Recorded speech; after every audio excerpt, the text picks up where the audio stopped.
Browns lose to the Raiders 20-16, falling to 1-3. This was a game you had to win. There's no other way around it. No Devontae Adams, no Max Crosby, and the offense and the defense, because the defense is playing this really, really annoying game of playing well at the end to kind of cover up how bad they were at the beginning. And it's driving me insane. Like, Rodney McLeod scoop and score, defense played their tail off, gave the Browns the ball back at the end. Yeah, you're right. They also let the Raiders run all over them when the Raiders' run game was on pace to be the worst run game in NFL history. So that should probably count against the defense a little bit. But of course, like every single Browns game this year, the main topic of conversation is Deshaun Watson. I don't care if this is unpopular or what. I don't think Watson played all that poorly. It wasn't wildly inaccurate, the football. 24 for 32. Sure, 176 yards is nothing to write home about. That one interception is just on Amari Cooper. I maintain the same point in the same position I've had since week 1 against Dallas. Is Watson helping the cause? Not particularly well, but is he the biggest problem? Far from it. Like, he can't catch his own passes. Amari Cooper has to make that grab. It's not his fault when Nick Harris gets called for holding, which was a BS call. But when DeJuan Jones can't hold a block for more than a half a second, I'm not quite sure what you want Watson to do, other than just be superhuman. And listen, if that's your expectation for him, I can see where you're coming from given the contract and the trade, and I get that, especially when you see other quarterbacks be superhuman. And that's a fair gripe to have, that Watson hasn't been good enough. But Watson, to me, is not the problem offensively. If there is a list of issues to make, I'm starting with, today, drops. Like, if Amari Cooper doesn't drop that football, the Raiders don't turn around with an interception and add more points. And points that would end up winning the game. Like, that's something where you can really point to. Is it frustrating to see Watson not lift everyone up around him given his contract that you should award to someone who is so immensely talented that they can play amongst all of that? Yeah, I get that. And you're not wrong for that feeling at all. But that doesn't mean that he can catch his own passes, right? It doesn't mean he can make his own blocks from the offensive line. We just got to call it what it is. He's not playing like a superhero, but he's not getting a lot of help to play decently well. So if you want to bench Watson, you just don't like him as a person, and I get that. But the idea of Jameis Winston coming in to play any better is outlandish. Jameis would get smoked behind this offensive line. You think Jameis gets the ball out quickly? You think Jameis makes good decisions with the football? He's in the 30 for 30 club. He threw 30 interceptions in the season, guys. But the defense. It is time to talk about the defense. The defense was so good last year that this year's slow start for their standards kind of got swept under the rug a little bit because everyone wants to talk about Watson. This right here is a fireable offense. 29 carries, 152 yards. The Raiders averaged 55 yards a game coming into this week. They tripled it against the Browns. And most,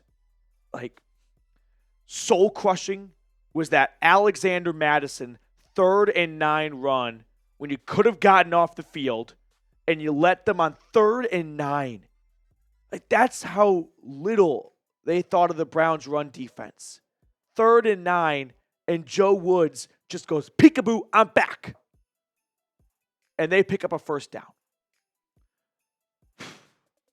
Let's switch gears and talk about, we'll stay on the defense. We'll talk about the run game next and other things. Denzel Ward, he's still good. Myles Garrett with one leg. is the best player on defense, and that's no surprise. Everyone else, show me you're worth something. I got Rodney McLeod getting a sticker for a scoop and score, so he passes. Isaiah McGuire, saw more snaps today, I feel like, than any other game other than Week 18 last year. But JOK's making plays, but he's also missing some plays here and there. But the plays he does make up for the plays he misses. Everyone else, I'm left waiting and looking. Just feels like no one else on defense wants to make a play. The defense needs to be held accountable. Giving up 20 points to a Devontae Adams-less Raiders offense that could not run the ball to save their life is something that should sit on their mind all flight long. That is going to make people nauseous in Berea when they rewatch the film. And now they get ready for 2 more road games, flying back home across the country to Cleveland, setting themselves up for Washington and then Philadelphia. But plenty of work to do before those 2 games where the Commanders are rolling right now. It's not a good time to go play them. And the Eagles, while they're not really clicking on all, firing on all cylinders, I still don't want to play with my food with that talented of a roster. More thoughts and reactions from this game in just a moment, but today's show is made possible thanks to Game Time. You see, Game Time has a new feature called Game Time Picks that makes getting tickets to see your favorite teams play live even easier. Game Time Picks filters out the fluff so you don't have to waste time searching through thousands of tickets. Take the guesswork out of buying tickets with Game Time. Download the Game Time app, create an account, and use code CHATSPORTS for $20 off your first purchase. Terms apply. Again, create an account and redeem code CHAT Sports for $20 off. I put all that information in the comments and description of today's video. Download Game Time today. What time is it? Game time. Just some quick injuries that happened in the game, and we'll wait for updates. We saw Jordan Hicks leave in the first half and didn't see him return after that, so a big day for Devin Bush in his spot. Ethan Pocic left, returned, and then left again. Nick Harris filled in at center, so you're already down Wyatt Teller. Then you lose your starting center. These aren't excuses, though. It's just, those are the updates. But by no means am I pardoning this loss because Jordan Hicks and Ethan Pocic sustained injuries. Yeah, 53 pros on that sideline. Next man up. Those are the 2 big injuries that jumped out to me.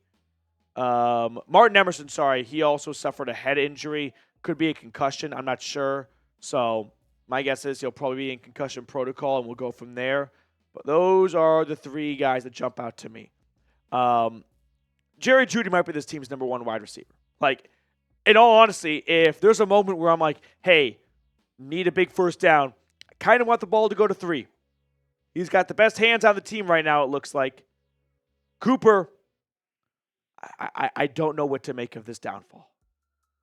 It's truly mind-blowing to see him, what looks like, fall off a cliff. And it really sucks because that should have been a touchdown, and that was such a ticky-tacky call on Nick Harris. And I'm sure Raiders Twitter is going to send me a million screenshots of but the left hand, fuck the left hand.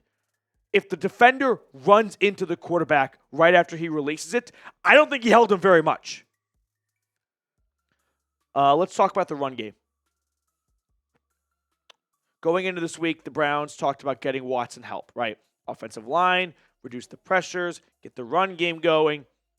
Jerome Ford, 10 carries, 58 yards. He had that long 35-yard run to get them in the red zone for the last series. It feels like the Browns are allotted 1 long run from Jerome Ford a week, and that's it. If it happens in the first quarter, everything after that, it will be 2 to 3 yards max. He leaves you wanting just enough to be we got that 1 Jerome Ford run, 10 carries, 58 yards, long at 35. If he doesn't have that 58 or 35-yard run, what's the math? He'd have 9 carries for 33 yards. So he'd be averaging 3.5 yards a carry. And then you have this. So you see the one long run for Ford, and you feel okay, this is workable. But that's the only good run he gives you all game. And I'm sure that the offensive line is equally responsible. But damn it, it's been a long time without Nick Chubb. It's been over a year, and all we get is one big play from Ford, and everything else is a 3-yard run. It's just becoming too repetitive, predictable. So as we go ready for another week, I understand that the masses, the majority, are going to want to put blame on Watson. And I should have said this earlier.